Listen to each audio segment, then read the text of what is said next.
If TikTok is anything to go by, millennials are terrified of looking old. Now that we're getting into our late 30s and early 40s, it is becoming more and more noticeable online that we worry about it more than any other generation. And it does feel like no matter how much skincare we buy, how many filters we use, or how many trends we try and keep up with, we are still somehow aging wrong.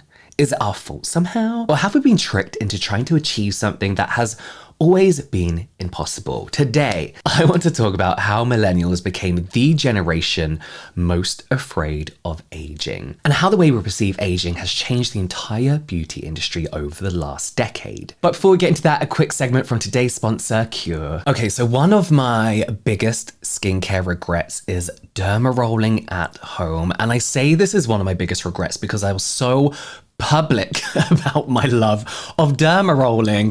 So very loud, so very wrong. And the videos on me derma rolling really did stack up some views. So I feel like that's so many people that I need to be like, don't do that anymore, because it feels like I was recommending something potentially unsafe to so many people so many times. But honestly, it was a mistake. The risk of irritation, that uneven pressure, what those blunt, dull, possibly unclean and unsanitary needles can do for you, it's just not worth the risk. That is why I have switched to QURE's microinfusion system, who are sponsoring this segment of today's video. But before we get into it, a little PSA about this sale season. So here's my rule. I only recommend products that I already use and trust myself. And I usually think over like the sale season, if you see like 90% off from a brand you've never heard of, don't fall for it. Don't fall for that sales tactic. I feel like that's the classic inflate and then discount game. I do get a lot of brands asking me to promote their sales, but I will never promote a product that I don't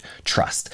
Often I need proof, clear and impressive results, real world results too. And QURE's microinfusion system, who are the sponsor of today's video, is the only at-home microneedling device that I use and trust. I've not touched another one, mainly because it's backed by dermatologists who I love and respect their reviews and their content. They've been talking about this product for years, so I had to try it. QURE's user studies show that 87% of users saw reduced wrinkles in 12 weeks. Real results: smoother, firmer, more hydrated skin, no exaggerated claims, just effective skincare that actually works. And that's why I keep working with this brand, because I genuinely love and use their products. And I get amazing feedback from people who have actually used this too. QURE's microinfusion system is everything I thought derma rolling was, but isn't. It's safer, it's smarter, genuinely, and so much more effective because it actually works the way it's supposed to. Now, I've been using them for, I was going to say months, but I feel like it's been over a year now, easily over a year. I have seen results, measurable improvements, smoother texture, plumper skin, and just a nicer tone to my skin as well. And I say I can see measurable improvements, and I want to tell you how, because I use so many skincare products. I know what products are going to plump my skin. I know what products are going to add hydration and even out my skin tone. Like, my skincare products work, but using this once every 2 weeks, you can just see the difference that this system can make. Now, let's talk about how this product actually works. I know the word needles might scare some people, but it's really not scary. It doesn't hurt. It feels more like tiny static on the skin. You take the device, you fill it up with your serum, with one of the sanitary disposable heads, and you just follow this very precise routine of stamping this product over your skin. It takes about 5 minutes to do. It's really, really easy to do. And you're gonna see your face get pretty red, but that disappears so quickly, and the next day you are left glowing. This is my skin 24 hours after doing it here, and I really do feel like that glow speaks for itself. It's not just product sat on the skin. As I mentioned, every 2 weeks, and it basically uses 24 karat gold plated micro needles to deliver that serum that you pour in directly into the skin for better absorption. But as I mentioned, like anything good in skincare, consistency is key. You'll see the best results around 3 months, I would say, of regular use. So yeah, if you already love your skincare routine, but you want to do that little something extra for your skin, but see big results, give this a go, especially now as they're holding a bit of a mega sale with up to 50% off selected bundles. Really, really effortless, but such an amazing plump glow after. Okay, so if it is the case that millennials are actually more concerned than other generations about looking old, then what is causing this? Because that's a generic statement from me, right? But I think it started with how we've always been marketed to by the beauty industry, the world of beauty when we were younger. I say we because I am a millennial. And if you're also a millennial, then you might remember this very specific kind of beauty messaging when we were growing up. It was kind of like, start anti-aging now before it's too late kind of messaging. Like something we dreaded, like we had to dread, right? And we had to stop it. And yet, of course, previous generations have been told that looking younger was better or desirable. That's been a part of our society for the longest time. I think since advertising started, especially when it comes to women. But I feel like for boomers and Gen X, it was more focused on the idea of correction rather than prevention. Like they were more told to target signs of aging after they were visibly visible, after they were already visible. They were sold night creams, moisturizers, and serums as solutions for wrinkles that already existed. People didn't really use them in their late teens or early 20s, just in case. You know, skincare routines for most teenagers and people in their 20s back then was a cold cream and a moisturizer. Of course, some people did, really die-hard beauty enthusiasts, but I don't think it was as common as it is now. Maybe I'm wrong about that. Let me know if you're from one of those generations and your experience was different. But I feel like anti-aging wasn't something that was pushed nearly as much to younger people back then. It was more about combating the signs of aging. Millennials were the first generation explicitly told to fear aging before it even happened. Or at least it became far more prevalent in the late 90s, early 2000s, when millennials were starting to reach that age where they were getting interested in beauty. And then by that point, these brands were targeting that to everyone. But we were sold anti-aging as something you start early and maintain religiously. And this kind of marketing was everywhere, not just in like magazines or TV adverts on packaging of cosmetics, but also in like reality TV. It was everywhere too. Even though it was just the beauty industry responding to advancements in anti-aging products, like the use of retinol and alpha hydroxy acids, as well as like a general cultural shift to prioritizing prevention of aging, it kind of felt like an organized campaign to push this idea to our generation. Almost every beauty magazine, remember them, ran endless articles about anti-aging routines for your 20s or how to keep wrinkles away while your skin is still young. We were sold products like Olay, Regenerist, L'Oreal Revitalift, and Clinique's anti-aging line, all of which promised that we could stop aging if we started early enough. It's crazy. And the messaging was almost like we not only could prevent aging, but that we should, that we were being irresponsible if we didn't start straight away.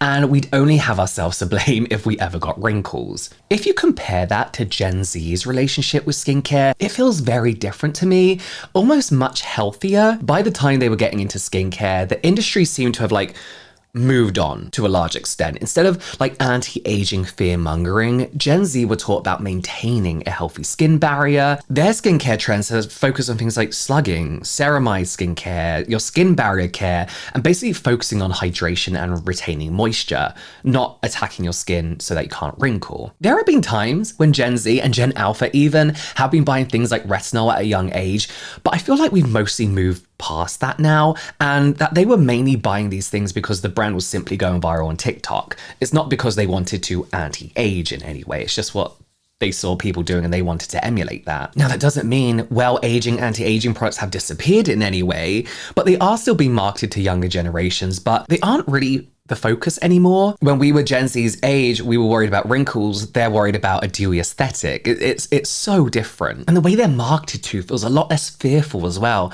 They aren't being told they have to fight aging now or suffer the consequences later. They grew up with colorful packaging. Something a lot more relaxed, a lot less scary, at least for the most part, it feels like. So whilst I do acknowledge that every generation has had anti-aging fear-mongering pushed on them, I think it definitely peaked for millennials because it was kind of a mix of marketing meets scientific breakthroughs in skincare. But I feel like that's made us the generation that seems to be most worried about looking older. And I think we have to now talk about digital dysmorphia. I do think there are other factors that have contributed to millennials' fear of aging, though. Another major one is the way we've all grown up with and interacted with the digital world, especially on social media. We may not have been the first generation to have been marketed anti-aging products, but we were the first to edit our own faces. Instagram filters, Facetune, Snapchat lenses, and more recently, TikTok's hyper-realistic bold glamour filter, their, what's it called, like minimal makeup filter. The filters are getting very good in a bad way. They've all blurred this fine line between what we think our real face looks like and the edited one. And once that line started to blur, it became surprisingly hard to tell where reality ended and digital enhancement actually began. Millennials were the pioneers of the selfie, and with that came the first wave of casual face editing. It didn't feel like a big deal at the time. A little smoothing here, a little brightening there, a little lift off up here. But those early tweaks created something actually dangerous, which was a second version of ourselves, a version that wasn't real. It was fairly subtle at first, but it was enough to make your unfiltered appearance look disappointing, I guess you can say. People would actually look at real unedited pictures of themselves, and because they're so used to the edited version, they'd look at the unedited and be like, that's not me, I don't look like that. Now, over a decade on, many millennials have gotten so used to comparing their aging, real life face to the edited image they've been seeing for years. This gap between how we appear online and how we look in real life has just continued to grow. And our beauty standards have continued to change along with that. Looking older feels like a bigger deal now because nobody else online seems to be aging, at least not compared to what you might see in the mirror. And this isn't even contained to online influencers, with thousands of followers anymore. Everyday people, literally no desire to be an influencer of any kind, are editing their photos as standard practice. Family photos. Filters are the default for many now, not the exception. Almost part of the process of uploading a picture online. How are you supposed to be okay with the way you look in real life if almost everything you see online is edited to look younger? And I feel like this trend is really showing in the awful guess my age videos that keep going viral. And it seems like it's often millennials posting a video about themselves, asking how old they look. Gen Z don't seem as bothered about finding out how old other people think they look, probably because they are still in their teens or 20s. And obviously, the internet being the internet, these videos don't go well for the millennial that posted them. A lot of the time, people will guess older purely to be petty or in an attempt to be funny. But even if they are being genuine, Gen Z often base it on aesthetic coding, the side part, the shape of the eyebrow, the makeup style, the voice vibe, the presenting voice. So even if your skin doesn't make you look older, they're still guessing older for other reasons. But even knowing that, millennials still put themselves through this for some reason. And I think it's because they're hoping to be perceived as younger, because it's been drilled into us that looking young is the only acceptable option, especially online, often where youth equals relevance. And because we spent so many years trying to look younger, we're now just flat out asking, did it work? Guess how old I am. For some, it feels like being seen as young means being seen as someone, I guess the algorithm still considers worthy, like worth pushing out. A lot of millennials feel like the influencer world or the social media world that they help create is now leaving them behind because the algorithm is moving on to newer, younger creators. I think millennials freaked the fuck out when TikTok came out. We are now doing what our parents did. We're looking at TikTok and being like, back in my day, or, can't believe his hairstyle's back in fashion. We have turned into our parents. And I think TikTok showed us all that. We're like, oh my God, we're older now, And another aspect of the digital world that is unique to the millennial experience, at least at the moment, is the strange psychological effect of having most of your life from teenager to adulthood documented online. You can scroll back through your Facebook pictures, MySpace if you can find it, to early Instagram selfies, and now to your TikTok videos. You can literally watch yourself age in real time. Facebook brings up memories, I barely go on Facebook, but it brings up memories all the time of when you're like 19. And it's a really weird thing to deal with, one that previous generations haven't had to worry about. They aged, of course, but they didn't have to witness every step of it preserved in high definition. Younger generations will have the same issue. But at the moment, they're mostly not old enough for it to be much of a concern, and they're not being sold anti-aging for aging to really upset them in any way. Well, I think it will always upset everyone because that's life, but not as much as millennials. But online aging isn't private. It's performative in a way. There's an audience, whether that's 5 friends, 500 followers, 5,000 viewers or more, and we absorb their feedback, their comments, even their reactions, even if we try not to. It's hard for anyone not to let some of that kind of seep into the way you think about yourself. One single negative comment or helpful bit of feedback can really fuck you up. So we try to fight it with filters, good lighting, careful posing, elaborate skincare routines, injectables, anything to maintain a version of ourselves that feels digitally acceptable, a face that aligns with the ones we've curated online for so long. I guess like somewhat strange development I've noticed, which I think contributes to some extent to millennials wanting to be perceived as younger, is the idea of clinging on to nostalgia as an anti-aging tool. If there's one thing I feel like us millennials love, it's nostalgia. It's Y2K fashion, butterfly clips, glitter lip gloss, every 2000s like pop playlist, low-rise jeans I see are making a comeback. Millennials cling to these things with a kind of like real affection. Many of us still love a lot of the things we loved back then when we were younger. We haven't really moved on. I know I'm speaking for myself here. For a long time, nostalgia has functioned as sort of an emotional anti-aging for millennials, but with the fashion trends and general Y2K culture coming back into popularity and Gen Z really owning that nowadays, and I think they're doing a great job at it, they all look great, it's created a kind of weird dynamic where millennials are reverting to their teenage aesthetic. Not all of us, obviously, but a lot of millennials are embracing the Y2K trend again and therefore dressing just like younger generations do. And that's fine, wear whatever the fuck you want, right? I'm not really sure if this is a direct attempt to look younger. I don't really think it is, or if some millennials are just excited to embrace the fashion trends that we are kind of still nostalgic for. It's kind of like that Y2K fashion trend is back, but like better. And a lot of us are like, oh, you know what? I do actually like baggy jeans. I don't want super tight jeans anymore. But I do think this may have contributed to millennials' obsession with aging to some extent, because if millennials are starting to dress like Gen Z, or we're seeing a younger generation do what we used to do, we're inevitably going to be comparing ourselves to our younger counterparts and being like, oh my God, I once did that.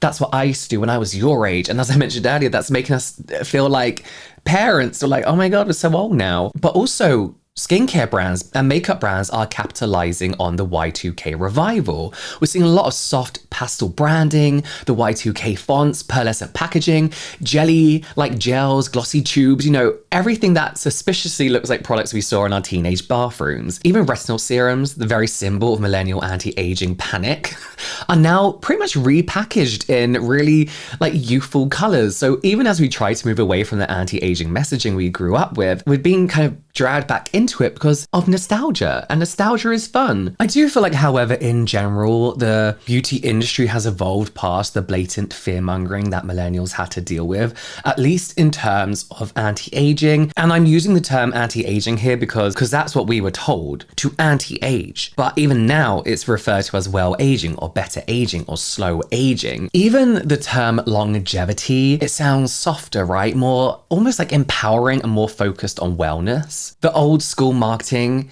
used to be blunter, things like wrinkle-free, age-defying, erase fine lines, and now they use almost like code words, right? Things like lifting, firming, and radiance. The implication is still youthful skin, but packaged in a language that feels more aspirational and healthy than insecure. Instead of directly telling you not to look old, brands tell you that they want to help you become your best self in a way, which is somehow always a younger version of you anyway. It's not a big win, let's be honest, but at least it's less about scaring you into starting anti-aging products ridiculously early and installing this fear of aging into people. And like I said earlier, this is in part has changed Gen Z's relationship with skincare, as well as the skincare industry itself. A lot of Gen Z don't seem to care as much about perfection as millennials were taught to.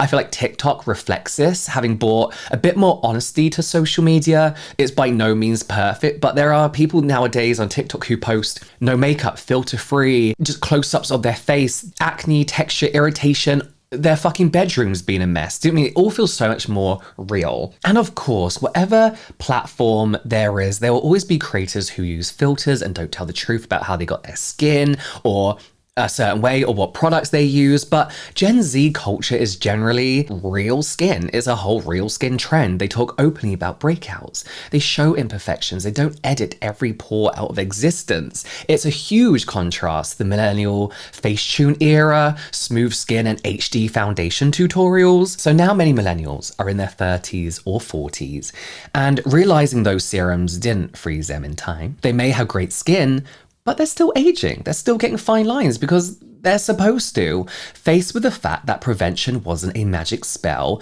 more and more people are turning to injectables or surgery for correction, hoping to get their real faces closer to the digital versions they've been staring at for decades. Don't get me wrong, I love an injectable. I'm full of it. I'm not actually full of it. I've got nose filler at the moment. That's it. I don't even have Botox right now. But it's not surprising, is it? Like, the skincare industry trained us to believe that if we just kept trying, kept buying products, kept upgrading our routine, we'd eventually land on the perfect combination that will keep us looking young forever. The right cleanser, the right essence, consistent use of vitamin C and retinoids. It's higher percentages if you just did it all. And you did it early enough, then everything would be okay. But the truth is, skincare was never designed to stop aging. It was meant to support your skin, keep it healthy, and manage expectations, and maybe slow things down. The disappointment millennials feel isn't because they failed, it's because they were promised results no routine could ever deliver. So most probably, inevitably, after years of being told that skincare alone could somehow preserve us forever, it makes sense that millennials eventually turned towards cosmetic procedures to keep the youthful look we've been told for decades we have to have. Things like preventative Botox, maintenance filler have become so commonplace in today's world. And again, I feel like it's especially common amongst millennials. It's amazing actually to think, really when you think about it, how normal it is now. When not that long ago, having a cosmetic procedure done to look younger was kind of a taboo, something only celebrities got done in secret. But nowadays, injectables are just a normal part of life for so many people, including myself, like going to the dentist or getting your nails done. And I think the way anti-aging language changed in the skincare industry actually helped make this a smoother transition. Like I said a minute ago, when skincare brands stopped using the term anti-aging and replaced it with more palatable terms, shall we say, like well-aging, pro-aging, and longevity, they positioned it as something to do with wellness, biohacking rather than pure aesthetics. And that transition has extended across to cosmetic procedures now. Sorry, I'm losing my voice. It's not looked at as vanity anymore, at least a lot less than it used to be. I think you used to judge a lot of people for having Botox and fillers because we used to imagine these blown up faces. But instead, for so many, it's just about maintenance now, about looking after yourself, about being your best self, but also about those little tweaks that we used to be doing on Facetune that we didn't think were a huge deal, but do make such a big difference. It helps that so many people talk about cosmetic procedures, especially injectables, so openly online now. People happily post their before and afters, tell you who they went to, talk about their experience, and explain the things that might have worried you. It's taken away a lot of mystery and the stigma around getting cosmetic procedures done, and it's also become a lot more acceptable and affordable. Med spas are everywhere. Lunchtime Botox is a real thing. Groupon deals exist, which don't do. That feels very dodgy. And in many cases these days, a round of injectables is actually cheaper than buying a full luxury skincare routine. My only concern with this normalization of cosmetic treatments is that it's probably adding to the rising beauty standards we see today. What used to be seen as a shocking glow up is now just normal for a lot of people. And if you combine cosmetic procedures with the prevalence of filters and editing online, it's becoming even more difficult for people to live up to the images people are presenting on social media. The important thing to remember, whether you're a millennial, Gen Z, or any other generation, is that you get to age however you want. Just because cosmetic procedures are getting more common doesn't mean you have to have anything done to keep up with a beauty standard that honestly shouldn't really exist in the first place. For decades, the beauty industry has been telling people, especially women, how they should look, how they should age, how they should get the results that they want. The best thing you can do is ignore all of that as much as you can and decide for yourself how you want to age. Forget about aging gracefully. It's just another expectation thrust upon people. You don't owe it to anyone. Get Botox if it makes you feel more confident. Don't get Botox if you don't want it. Use all the serums out there or don't use any of them. Get filler, don't get filler. Dissolve your filler if you want to. It's up to you. You know how you want to look and how you want to achieve it. So I guess my ending message here is fuck them all. And as much as this feels weird for a millennial to say, I think we can look at Gen Z as hopeful future of these beauty standards slipping to a certain amount, and hopefully Gen Alpha give less of a shit about this kind of stuff, but I guess time will tell.